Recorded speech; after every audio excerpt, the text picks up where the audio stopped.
Sejam todos muito bem-vindos, bem-vindas a mais este vídeo aqui no canal. Nós estamos estudando a Epístola de Paulo a Tito.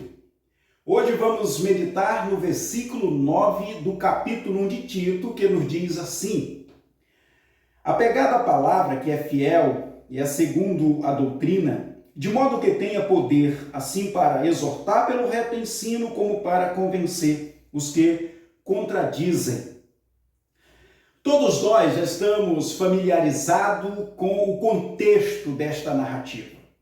As igrejas na região de Creta estão sofrendo no âmbito das preleções, porque os líderes judaizantes têm como ponto nevrálgico de suas preleções as suas próprias filosofias, como também a salvação pelos méritos e toda a guarda do rudimento da lei mosaica. Sendo assim, as suas preleções para nada servem senão para criar divisões e esfriamento na igreja local. Como a própria Escritura nos diz, toda preleção que não é extraída da verdade, da palavra, do processo escriturístico, ela se caracteriza letra. Logo, a letra mata, mas o Espírito vivifica. Podemos analisar que todo o processo criador de Deus para a igreja está fundamentado na sua palavra, nas Escrituras. Então, as Escrituras se tornam o alicerce da igreja, o sustentáculo da igreja. Já vimos pelas Escrituras que é uma casa edificada na rocha. Ela é firme para suportar as chuvas torrenciais, os ventos fortes, e ela continua firme. Aqueles que habitam no esconderijo do Altíssimo, à sombra do Onipotente, descansará.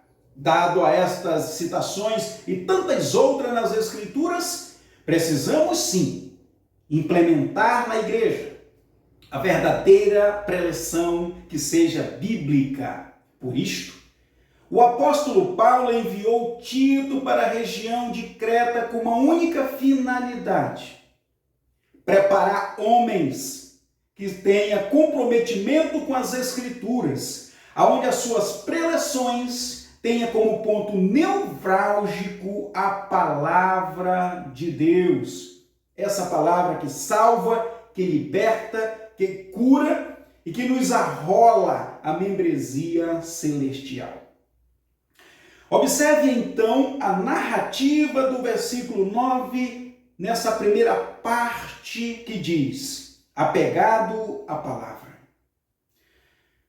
Paulo orienta Tito a levar os homens a ter um comprometimento com a palavra de Deus. Apegado à palavra, essa expressão é um compromisso de ler, de compreender, de se deleitar, de ruminá-la, de ter uma boa exegese, uma boa hermenêutica. Apegado à palavra é aquela expressão que nós já conhecemos do apóstolo Paulo, quando ele diz: já não vivo mais eu, mas Cristo vive em mim. Quando a palavra do Senhor Jesus Cristo se torna o cicerone da nossa vida, regendo os nossos pensamentos, aí, quer comamos, quer nos vestimos ou façamos qualquer outra coisa, vamos fazer para a glória de Deus.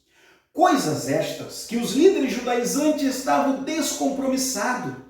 Eles não estavam buscando o apego à palavra de Deus. Pelo contrário, eles estavam apegados aos seus próprios deleites, suas próprias filosofias, e assim sendo, usavam a igreja, o seu público, como massa de manobra para extorquí-lo monetariamente, para se satisfazer nos seus próprios deleites, para se tornarem ali pessoas queridas, amadas, como alguém que está no foco da mídia, da atenção. Era nisso que eles se deleitavam. Me lembro da expressão da Epístola de Judas: pastores que se autopastoreavam-se, eram nuvens sem chuva, e se gabavam de si mesmo, Queridos, isto é um problema seríssimo, quando a igreja não tem como um cerne central de sua pregação a palavra de Deus, logo então ela está fadada a um fracasso. Por isso, os líderes precisavam estar apegados à palavra, porque ela, como falei outrora, é o fundamento da igreja. Quando nós estamos apegados à palavra de Deus, ela nos perdoa, nos vivifica, ela dá vida quando estamos no deserto, ela nos dá alegria quando estamos entristecidos, ela dá frutificação em lugares áridos, porque ela é a palavra de Deus. E aí Paulo diz, apegado à palavra, fiel. Por que ela é fiel? Porque ela é suficiente, porque ela é inerrante. Ela é fiel porque é completa. Não precisamos agregar nenhum outro segmento, nem outros valores. A palavra de Deus, ela é completa. Se nós nos deleitamos na palavra, se nós estudamos a palavra, se nós nos convertemos na verdade do Senhor Jesus Cristo, meu querido ouvinte, todas as áreas das nossas vidas serão melhores, porque ela é fiel. O pregador tem que se deleitar nessa graça. Os preletores das Escrituras, as suas preleções, têm que ser cristocêntrica de fato, onde toda a exposição é extraída única e exclusivamente da palavra do Senhor, porque ela é fiel. Não existe nada na nossa vida que a palavra não possa tratar.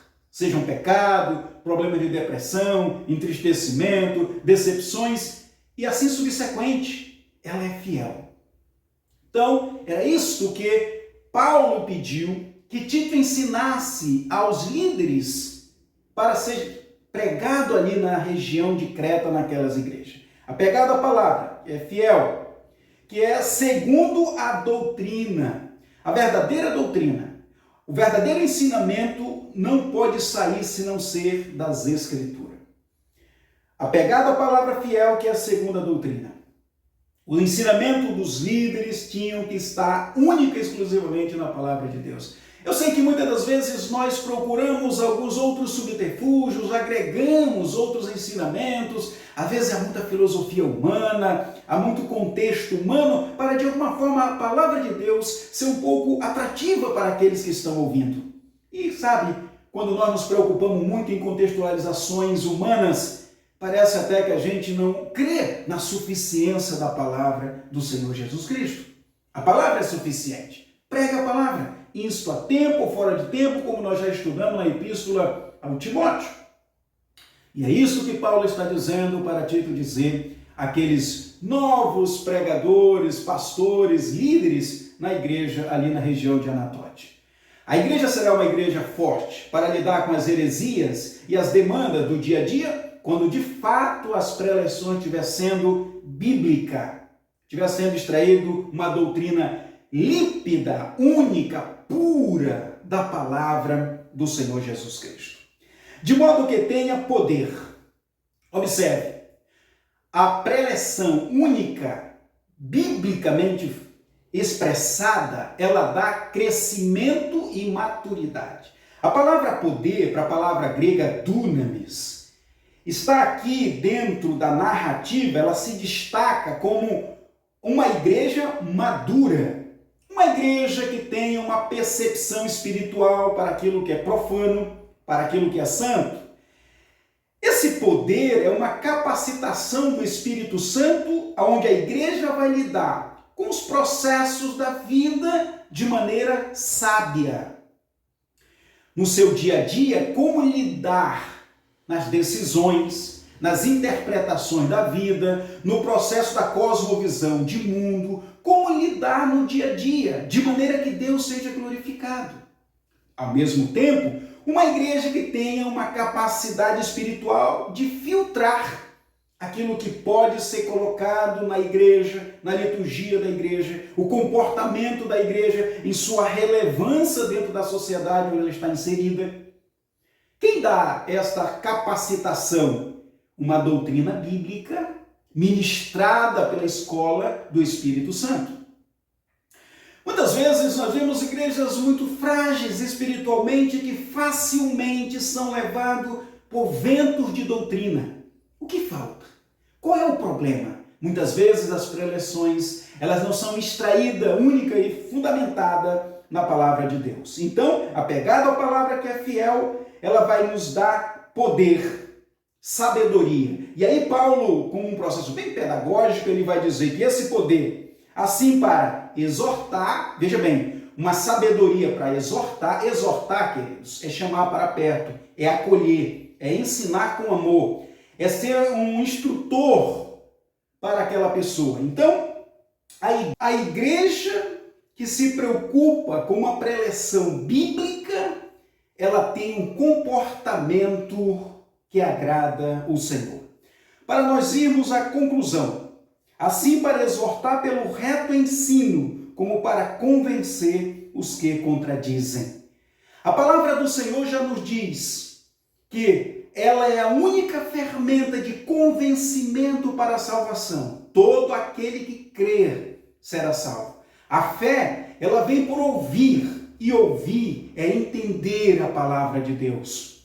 Precisamos, então, pregar a palavra do Senhor para que a igreja seja uma igreja viva, uma igreja frutífera e uma igreja onde o Senhor seja glorificado. O convencimento na relevância da igreja dentro daquele lugar onde ela está se dá única e exclusivamente pela palavra do Senhor. Não procuremos convencer as pessoas à salvação usando subterfúgios humanos, mas único e exclusivamente a verdadeira palavra do Senhor Jesus Cristo seja o ponto nevrálgico de todas as preleções nos púlpitos de nossas igrejas. Que Deus te abençoe, que Deus fortaleça a sua vida e até o próximo vídeo, querendo o nosso Deus.